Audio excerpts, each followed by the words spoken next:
Hey everyone, welcome to my channel. I hope you're all having a fantastic day.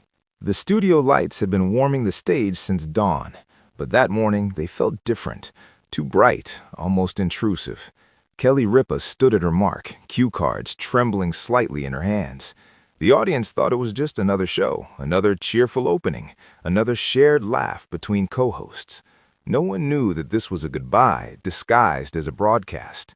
Mark sat beside her, familiar and steady, the way he'd been for years. He wore the same easy smile he always did, but Kelly noticed the way his jaw tightened, the way his fingers rested just a little too still on the desk. When the theme music faded, the applause lingered longer than usual, as if the room itself sensed something fragile in the air. Kelly took a breath, then another. "Before we begin," she said, her voice bright but thin around the edges, "there's something I need to say." The studio fell quiet. She turned toward Mark, and for a moment the cameras disappeared. It wasn't the famous host looking at her co-star. It was a woman looking at someone who had shared her mornings, her nerves, her laughter, and her silences. "When you first sat in that chair," she began, tapping the desk lightly, "I thought, okay, let's survive today." A ripple of soft laughter moved through the audience. But then today became weeks, and weeks became years, and somewhere in between, this place stopped being just a set. Her voice cracked. She smiled anyway. It became home. Mark's eyes glistened, though he kept his gaze steady on her. Kelly reached for his hand without thinking, the gesture so natural it felt rehearsed, even though it wasn't. "You taught me something.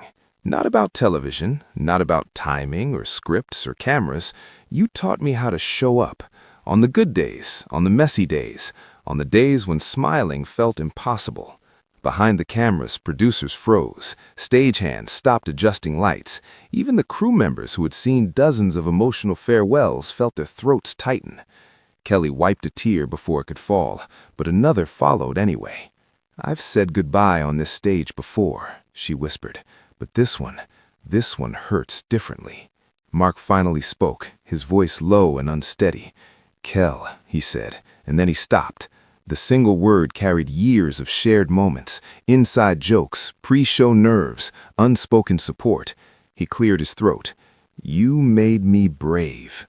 That was when Kelly broke. She laughed through tears, covering her face for a second before looking back up at him. "You weren't supposed to say that," she said softly. "I was trying to hold it together." The audience rose to its feet, applause swelling, but Kelly shook her head gently. "No," she said, "not yet." She stood, still holding Mark's hand, and faced the room. Television moves fast.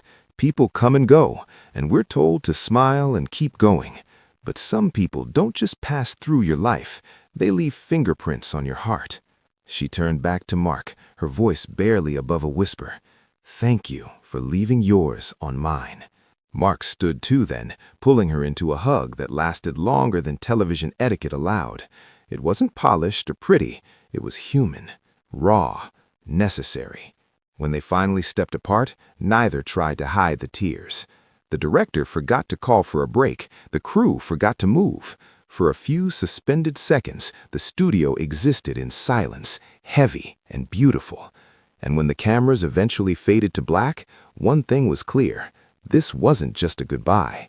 It was a moment, unrehearsed, unguarded, unforgettable, that reminded everyone watching that behind the lights and laughter, real hearts were beating. And sometimes, the bravest thing you can do on set is let them be seen.